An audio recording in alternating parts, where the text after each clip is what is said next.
ঢোকার সময় দেখছিলাম যে ভোজের হাটে পশ্চিমবাংলায় একটা সব থেকে বড় চোর ঢুকেছে। সেই বড় চোরটা বলছে শওকতের উপর আর বিশ্বাস করতে পারছে না, ওটা মালটাল কামি আর পাঠাতে বোধহয় পাচ্ছে না, সেইভাবে বলছে আমি ভাঙড়ের দায়িত্ব নেব। কারণ আর দেখতে পাচ্ছি ভাঙড় থেকে আমার যে সমস্ত ভাইরা ডিজে বাজিয়ে যাচ্ছে তারা তো পাড়ায় এক একজন ডিম চোর, মুরগি চোর, হাঁস চোর, ত্রিপল চোর, আমফানের টাকা চোর, আমার বাচ্চাদের মিড ডে মিল চোর, 100 দিনের কাজের টাকা চুরি করেছে, তারা প্রধানমন্ত্রী আবাস যোজনার টাকা চুরি করেছে। এই ভোজের হাটে চোরের সভাটায় যাচ্ছে। ভারতের নেত্রী কন্ডম নেত্রী বলছে তার কোনো বক্তব্য নেই এই ভাঙন নিয়ে, বলছে দে পাল তুলে দে, পাল তুলে দে। কি বলবো বলুন তো? ওহিদুল বলে দিয়েছে এদের মানে যাদের একখান কাটা রাস্তার ধার দিয়ে যায়, এদের দুখান কাটা রাস্তার মাঝখান দিয়ে যায়।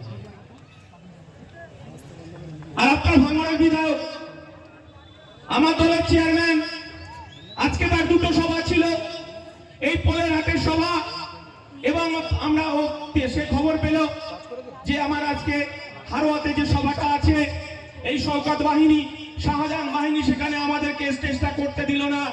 বুকের পাটা নিয়ে আমাকে বললেন বিশ্বজিৎ দা আপনি ভাঙড় ছেড়ে যাবেন না, আমি সেখানে যাচ্ছি, দেখি তৃণমূলের কোন মায়ের লাল আছে আর কোন পাখি পোশাক পরা পুলিশ আছে, আমি গিয়ে দেখে নেব। সেখানে বাঘের বাচ্চাটা দাঁড়িয়ে স্টেজ বেঁধে বক্তব্য রেখে আবার এখানে আসছে ছুটে। আমরা বলতে চাইছি যে খাকি পোশাকধারী পুলিশ আপনাদেরকে সম্মান করি, আমরা সংবিধানটা পড়ানোর কথা বলছি, সংবিধানটা আমার বাচ্চাদেরকে শিক্ষা দেওয়ার কথা বলছি, আমরা মাঠে ময়দানে লড়াই করছি। আর আমার কারিমুল ভাই বলছে অনেক হয়েছে, আমাদের দেয়ালে পিঠ থেকে গেছে, ভাঙড়ে রক্ত ঝরেছে পঞ্চায়েত নির্বাচনে।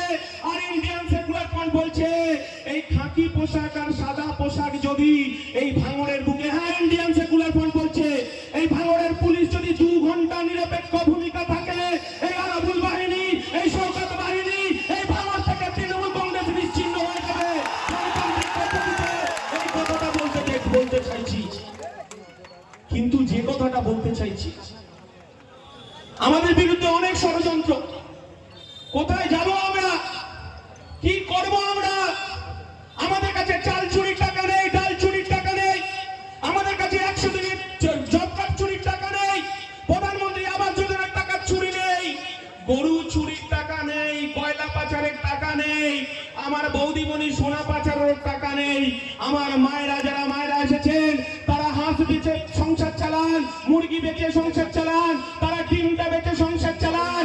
আর আমার যারা চাষি ভাইরা আছে ভাঙড়ের বুকে, এই মমতা বন্দ্যোপাধ্যায় ষড়যন্ত্র করছে আবার এখানে প্লেন, এখানে তারা এয়ারপোর্ট করবে। এই পোলের হাটের মানুষ বিপ্লবের মাটি, তারা পাওয়ার গিডে রাতের ঘুম মমতা বন্দ্যোপাধ্যায় ছুটিয়ে ছেড়েছে। আমরা সেই আন্দোলনকে স্যালুট জানাই। আর আমার নওশাদ সিদ্দিকী চেয়ারম্যান বলেছে এই পোলের হাটের মানুষের এক বুক রক্ত দেবে, তবু এখানে কৃষকের জমি তাদেরকে আমরা ছেড়ে দেব না, নাঙ্গল যার জমি তার, এই কথাটাই আমরা বলতে চাইছি।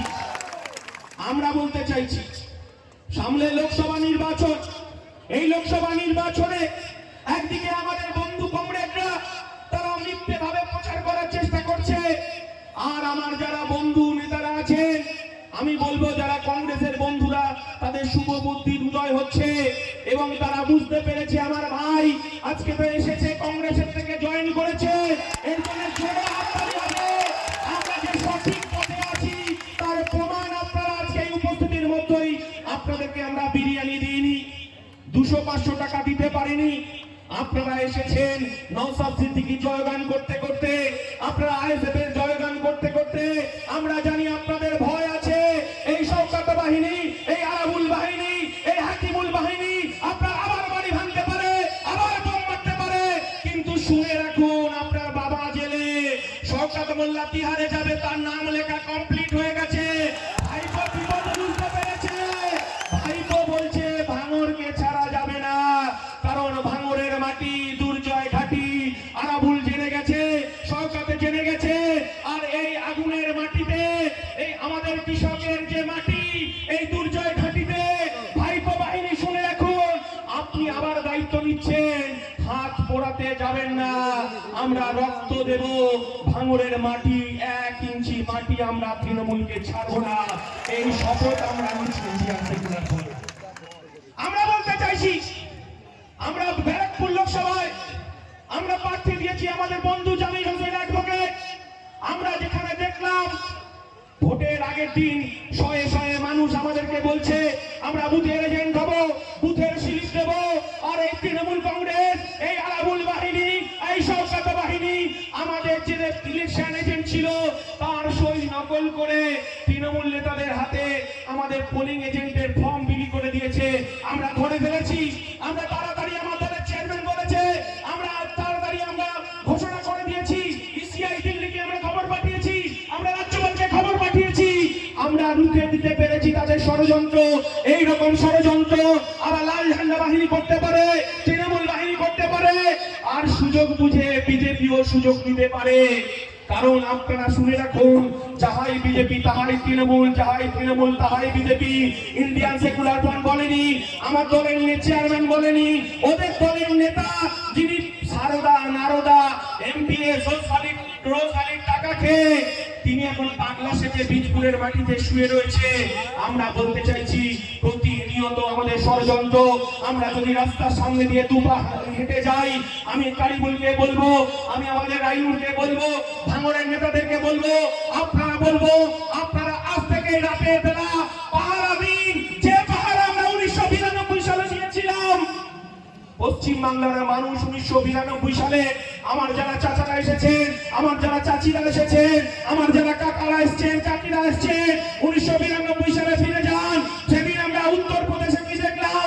ভারতবর্ষের সংবিধান, ভারতবর্ষের ঐতিহ্য, ভারতবর্ষের কৃষ্টি, এই বিজেপি, এই আরএসএস ভারতবর্ষের সংস্কৃতি, ভারতবর্ষের কৃষ্টি, ভারতবর্ষের ঐতিহ্য বাবরি মসজিদ ধ্বংস করেছিল। সেদিনকে পশ্চিমবঙ্গ ছাড়া আমরা দেখেছিলাম সারা ভারতবর্ষে সাম্প্রদায়িক আগুন জ্বলতে দেখেছিলাম আমরা। সেদিন আমার বাবা মা শঙ্কিত হয়েছিল। আমরা তখন 3-4 পড়ি, তখন আমার বাবা বলছে বাড়ি থেকে বেরোস না, বাড়ির লাইট বন্ধ করে রেখে দিতে হবে, কারণ যদি আবার পশ্চিমবাংলার মাটিতে আবার সাম্প্রদায়িক আগুন জ্বলে। তখন রাত 10টার সময় আমার বাবা পাশের মুসলমান পাড়া থেকে মিটিং করে এসেছে, বাড়িতে এসে আমার মাকে আশ্বাস দিচ্ছে, আমাদেরকে আশ্বাস দিচ্ছে, বলছে কোনো ভয় নেই, কারণ আমার বাবা মসজিদ কমিটির সঙ্গে মিটিং করে এসেছে। আমার চাচারা মাথায় টুপি পরে, আমার চাচিরা বোরখা পরে, আমার মা, আমার কাকিমারা, আমার জেঠা, আমার জেঠিমারা রাতের অন্ধকারে হাতে হাত রেখে রাতের অন্ধকারে মসজিদকে পাহারা দিয়েছে। আমার ভাইরা, আমার মায়েরা, যারা মায়েরা, আমার চাচিরা বোরখা পরে, আমার চাচারা টুপি পরে মসজিদকে পাহারা দিয়েছে। পশ্চিম বাংলায় সাম্প্রদায়িক সম্প্রীতি নষ্ট হতে দিইনি। আমরা সেই বাংলা চাইছি, আমার ইন্ডিয়ান সেকুলার ফ্রন্ট সেই বাংলা চাইছে। আমরা বলতে চাইছি আমার মুসলমান ভাইরা তারা নিরাপদে মসজিদে টুপি পরে নামাজ পড়বে, আমার হিন্দু ভাইরা, আমার হিন্দু মায়েরা মন্দিরে গিয়ে ঘন্টা বাজাবে, পুজো করবে। আর মমতা বন্দ্যোপাধ্যায়ের নেত্রী এই সায়নী ঘোষের মতো শিবলিঙ্গে কন্ডম পরানোর নির্দেশ আমার দলের চেয়ারম্যান দেয় না, আমার দলের সেনাপতি দেয় না। আমরা বলছি প্রত্যেকটা ধর্ম মানুষের আবেগ, প্রত্যেকটা ধর্ম মানুষের বিশ্বাস, এই ধর্মকে আঘাত করা যাবে না, ধর্মকে মানুষের আমাদের রাজনীতির সঙ্গে মেশানো যাবে না। আমরা এই কথাটা বলছি। আদিবাসী মানুষ তারা জল জমি জঙ্গলের অধিকারের কথা বলবে, তারা টুসু পুজো করবে, করণ পুজো করবে, তারা জল জমি জঙ্গলের অধিকারের কথা বলবে। আর আমার মতুয়া ভাইরা তারা হরিচাঁদ গুরুচাঁদের পুজো করবে ডঙ্কা বাজিয়ে। আর আমার খ্রিস্টান ভাইরা তারা গির্জায় গিয়ে প্রার্থনা করবে। এই বাংলা আমরা দেখতে চাইছি। আমার দলের আব্বাস সিদ্দিকী বলছে আমাদেরকে সেই শিক্ষা দিয়েছে, নানা ভাষা, নানা মত, নানা পরিধান, বিবিধের মাঝে দেখো মিলন মহান। আমার আব্বাস সিদ্দিকী বলছে মোর এক দিনকে দুইটি কুসব, হিন্দু মুসলমান, মুসলিম তার নয়নমণি, হিন্দু তাহার প্রাণ। এটাই ইন্ডিয়ান সেকুলার ফ্রন্ট, এটাই আমাদের চরিত্র। আমরা কোন ধর্মকে আঘাত করার জন্য আসিনি। মমতা বন্দ্যোপাধ্যায় আবার একটা নতুন প্রোডাক্ট 21শে জুলাই আপনারা দেখেছেন, আমার রাজন নাদি দেবাংশু থেকে বলছে আল্লাহর অংশ, তিনি নাকি নারায়ণের অংশ, তিনি নাকি রামের অংশ, তিনি নাকি যিশু খ্রিস্টের অংশ। আমরা বলতে চাইছি তৃণমূল আর কত নিচে নামবে, কারণ আমরা দেখেছি বাবুল সুপ্রিয় আসানসোলে, আমরা কি দেখলাম বাবুল সুপ্রিয় বিজেপি সাংসদ, সেখানে আমরা কি দেখলাম বাবুল সুপ্রিয় সেখানে রক্তে হাত রাঙালো, সাম্প্রদায়িক দাঙ্গা বাঁধালো, তিনি মন্ত্রিত্ব টিকিয়ে রাখার জন্য আরএসএস, বিজেপি, নরেন্দ্র মোদী, অমিত শাহকে খুশি করার জন্য হিন্দু মুসলমানের দাঙ্গা লাগালো। সেখানে আমরা আসানসোলে কি দেখলাম? আসানসোলে দেখলাম আমার এক মসজিদের ইমাম, তার 16 বছরের ছেলেকে খুন করা হলো। রক্তে বাবুল সুপ্রিয় দল সেখানে তারা স্নান করলো, আর এক দল যুবক কপালে তিলক কেটে, গেরুয়া পোশাক নিয়ে তিলক কেটে বলছে জয় শ্রীরাম। তারা উন্মাদ হয়ে যাচ্ছে আসানসোলে, বলছে এখানে সংখ্যালঘু ভাইদের মুক্ত আসানসোল করব। আর একদল ভাই যখন বলছে এই বাবুল সুপ্রিয় শেষ থেকে ছাড়বো, আমরা আমাদের যে ভাইকে খুন করেছে আমরা তার বদলা নেব। আর আমার সেই ইমাম মসজিদ থেকে টুপি পরে বেরিয়ে বলছে, হাত জোড়ো করে বলছে, বাবা আমি আর অশান্তি চাই না, আমি সম্প্রীতিতে বাংলাকে দেখতে চাই। আমার সন্তানকে বিজেপি খুন করেছে, আরএসএস এর বাবুল সুপ্রিয় খুন করেছে, আমি আর চাই না কোনো হিন্দু ঘরের আমার মতো ছেলে খুন হতে, আমি চাই না আমার মুসলমানের আর কোনো ভাইয়ের ছেলেকে খুন হতে। আমি সম্প্রীতির বাংলা দেখতে চাই, যেখানে একদিকে আজান বাজবে, একদিকে ঘন্টা বাজবে। এই বাংলার কথা আমরা ইন্ডিয়ান সেকুলার ফ্রন্ট বলতে চাইছি। আর মমতা বন্দ্যোপাধ্যায় যদি তার অপরাধ থাকে, এই পশ্চিম বাংলায় বিজেপিকে ডেকে নিয়ে এসেছে। আর যখন আমরা হিন্দু পাড়ায় যাচ্ছি, এই মমতা বন্দ্যোপাধ্যায় বলছে এটা টুপি পরা মুসলমানের দল। আর যখন আমরা মুসলমান পাড়ায় যাচ্ছি, এই মমতা বন্দ্যোপাধ্যায় বলছে এটা বিজেপির দালাল। আমরা বলতে চাইছি, সায়নদী শুনে রাখুন, আপনি তো সিপিএম এর রিজেক্টেড প্রোডাক্ট। আপনাকে পশ্চিমবাংলার মানুষ দেখেছে নন্দনের সামনে দাঁড়িয়ে মমতা বন্দ্যোপাধ্যায়কে গালি দিতে। আপনি যেমন সিপিএম এর রিজেক্ট প্রোডাক্ট, আর শওকত মোল্লাও সিপিএম এর রিজেক্ট প্রোডাক্ট। আমরা জানি এদেরকে চিনে নিতে হবে, এদেরকে জেনে নিতে হবে। এদেরকে ভাঙরে 1 ইঞ্চি জমি ছাড়া যাবে না, কারণ আমাদের কাছে বোমা নেই, পিস্তল নেই, আমাদের কাছে নওশাদ সিদ্দিকীর 5 টাকার কলম আছে। আরাবুল বুঝতে পারছে 5 টাকার কলমের কি জোর, হাকিমুল বুঝতে পারছে নওশাদ সিদ্দিকীর 5 টাকার কলমের কি জোর। হাকিমুল সাহেব আপনাকে বলে রাখছি, আপনি যতই জিন্দাবাদ জিন্দাবাদ করুন, আমরা আরেকটা মামলা আপনার বাবার বিরুদ্ধে জুড়বো। সেটা হচ্ছে আপনার বাবা যখন 15ই আগস্টে জাতীয় পতাকা তুলছিল, পায়ের তলায় আপনার বাবার জাতীয় পতাকা ছিল, আর আপনার বাবা স্যালুট দিচ্ছে জাতীয় পতাকা দিকে। রাষ্ট্রদ্রোহিতার মামলা আমরা নিয়ে আসবো, কারণ ভারতবর্ষের জাতীয় পতাকাকে আপনার বাবা অবমাননা করেছে। খুনের বদলা আমরা নেব এই 5 টাকার কলম দিয়ে। আরাবুল বাহিনী, শওকত বাহিনী শুনে রাখুন, আমাদের দেয়ালে পিঠ থেকে গেছে, আমাদেরকে বোমা দিয়ে আটকানো যাবে না। নওশাদ সিদ্দিকীকে শাসনে আটকানোর চেষ্টা হয়েছে, নওশাদ সিদ্দিকী দাঁড়িয়ে থেকে শাসনের ওসি রাতের ঘুম হারাম করে দিয়েছে। এই নওশাদ সিদ্দিকী পশ্চিমবঙ্গের ইলেকশন কমিশন আর ভারত সরকারের ইলেকশন কমিশনের রাতের ঘুম হারাম করে দিয়েছে।